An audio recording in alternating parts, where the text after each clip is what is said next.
no programa Mistério, saiu do estúdio, daquele espaço confinado do estúdio, voou pelo espaço e caiu exatamente no espaço do bruxo Paulo Coelho. Ele aqui está, ele que tem esse condão de estar impressionando como eu digo, no sentido sensorial, grande parte da humanidade, porque ele é hoje o escritor mais vendido do mundo. Como é que se pode chegar a isso, Paulo? Que fenômeno é esse? Oi, Avancini, isso é um fenômeno, evidentemente, que pertence ao mistério. Agora, eu atribuo isso ao fato de que todos nós, de alguma maneira, nós temos um potencial que está para ser desenvolvido e que até então a gente rejeitava um pouco. A gente dizia, isso é superstição, isso é coisa de gente atrasada, que é o lado espiritual. As pessoas tinham muito preconceito contra isso, achando que por não ser explicável de uma maneira lógica, era também uma coisa que devia ser jogada no segundo plano. E o que eu tenho visto agora é as pessoas estarem muito mais abertas para isso. Porque as coisas mais importantes da vida ninguém explica. É verdade. Né? O amor, por exemplo, você não pode raciocinar, vou amar aquela pessoa por causa disso. Me permite fazer aqui uma certa divagação sobre a possibilidade do fenômeno também ter sido ocasionado por um determinado momento histórico da humanidade no seu sentido sociopolítico, digamos assim. Quer dizer, revendo a tua trajetória dos anos 70, há uma certa coincidência com a queda de um mito, digamos assim, sociológico, ideológico e filosófico que equilibrava, de certa forma, o irreal com o real. Ou seja, a realidade era tocável exatamente por essa contradição de um mundo socialista e um mundo capitalista. Há uma certa coincidência com a falência do mundo socialista, da visão da União Soviética, do mundo socialista, com exatamente a penetração desse tipo de trabalho como o seu no mundo todo. Você não acha que há alguma relação isso? Eu já diria, quer dizer, eu iria mais longe. Eu acho que as pessoas, já há um século, elas estavam muito preocupadas em construir uma realidade material. E uma das consequências disso, evidentemente, foi o socialismo, que teve suas coisas más, mas também teve suas coisas boas. Agora, a partir do momento em que essa realidade social foi se instalando, a realidade mágica não podia ser deixada de lado.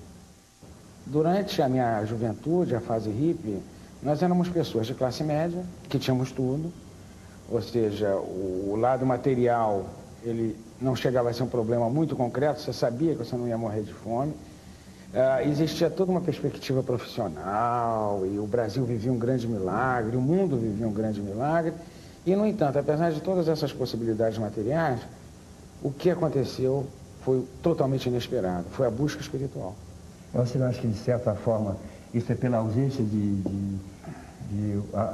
uma realidade mais tocável, que realmente que signifique um apoio para a sociedade? Ou seja, as instituições faliram, não só no aspecto ideológico, como o mundo socialista, que representava sempre uma opção, como também no sistema capitalista, as opções de vida, digamos assim, ficaram mais precárias, na verdade. Você não acha que pode ser também interpretado como uma certa fuga de jeito capacidade de enfrentar a realidade? De jeito nenhum, ao contrário. Primeiro que eu vejo a crise não como uma coisa assim de falência. Eu vejo a crise, e a crise coletiva, a crise individual, como um momento que você tem para mudar. Quer dizer, a crise é a coisa que te empurra, não é propriamente aquilo que te derruba. Pode te derrubar se você for uma pessoa, enfim, que tiver muito apegada àquele momento da tua vida. Mas normalmente a crise ela vai te colocar para frente. A segunda coisa é que a busca espiritual, ao lidar com o desconhecido, ao contrário de uma fuga, é um ato de coragem. Porque você não está lidando com coisas que você pode pegar, que você pode tocar. Na realidade, transforma. Da fome, acho que transforma a realidade. Eu acho que transforma. Não ajuda no sentido de acrescentar alguma coisa, mas ajuda sim no sentido de você mudar a tua ideia e transformá-la numa coisa melhor. Então, por exemplo, a primeira condição de uma pessoa que vai buscar a espiritualidade é ter consciência do próximo. Bem, mas vamos sair. Mas você tem que ter um sentido ético. Você não pode deixar, se você está preocupado com a realidade, existe a alma do mundo, que é um conceito da alquimia, e através da alma do mundo você tem que pensar no seu próximo. Como nasceu o bruxo? Em que momento você sentiu que nasceu o bruxo em você? Olha só, Vancinho, mais um mago do que o bruxo, porque o bruxo, ao contrário, ele é muito utilitário, né? Ele faz as coisas, ele procura não entender. Não foi intencional. Não, eu sei. Intencional. Já o mago, ele busca também um aspecto teórico da coisa. O momento que nasceu foi o momento em que eu tive curiosidade. Então, o caminho espiritual, ele chega às pessoas de N maneiras. Porque você está frustrado, porque você está amargo, porque você tem curiosidade, porque você quer fazer... Enfim, a razão que te leva ao caminho... Mas quando você tocou, isso que o público gostaria de saber, quando é que você tocou esse mágico? Eu toquei na época hippie. Quando eu saí do meu colégio jesuíta, passei um período ateu, como toda a minha juventude, o período da radical, comunista e tudo. E chegou aquele momento em que você diz, puxa vida, mas tem mais alguma coisa. Aí veio a época hippie e veio a busca espiritual que estava ali. E aí chegou o momento que eu estou querendo saber, que você não me Aí, disse. bom, não é uma coisa linear. Sim, né? Isso tudo, mas... Você aí vai, o momento eu não me lembro. Eu me lembro que eu comecei a ter curiosidade. Eu me lembro que teve a fase das religiões orientais. Eu me lembro que teve a fase que eu li um livro chamado Despertar dos Mágicos. Do Paulo do Berger. Isso. E que eu dizia, puxa, mas há mais realidade do que essa que eu estou vendo. Então, não houve um rito de passagem.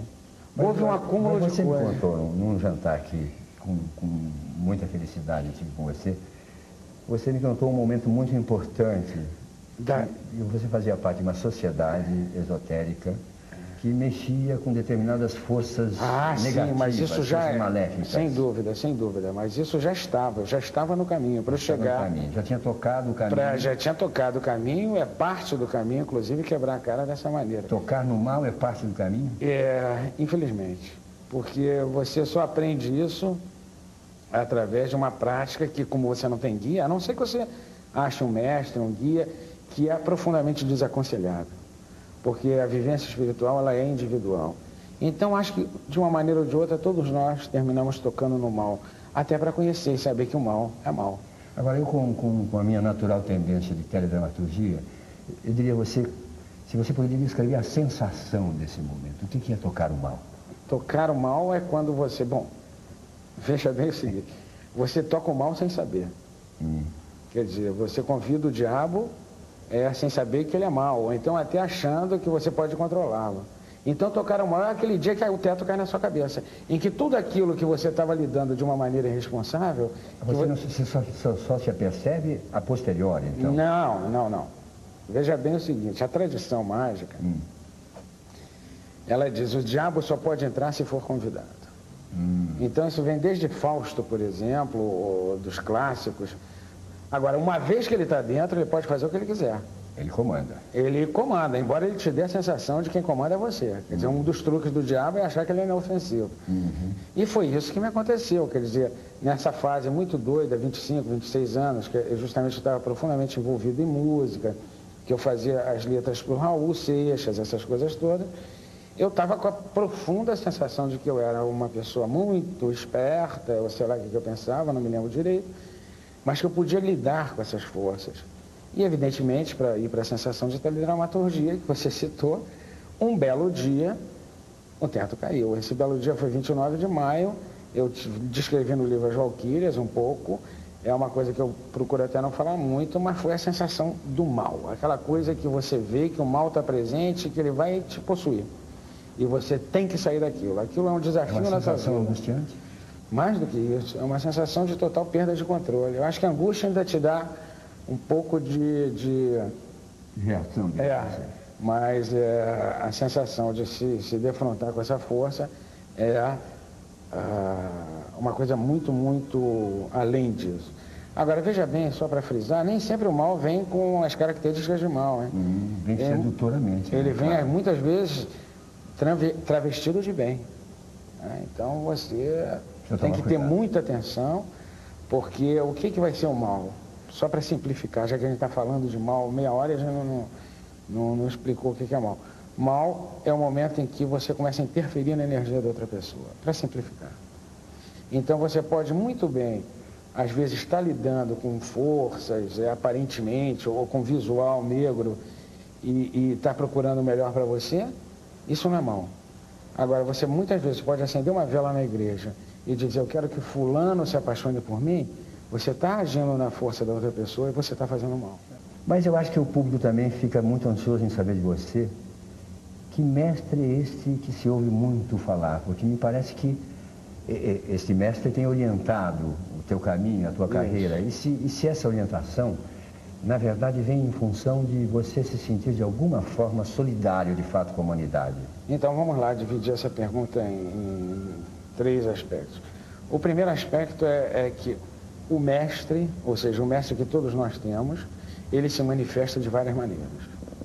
Ou seja, pode ser uma pessoa física, sim, mas normalmente são várias pessoas que você encontrou naquele dia e que te deram, certo? As dicas certas para enfrentar aquele dia, né?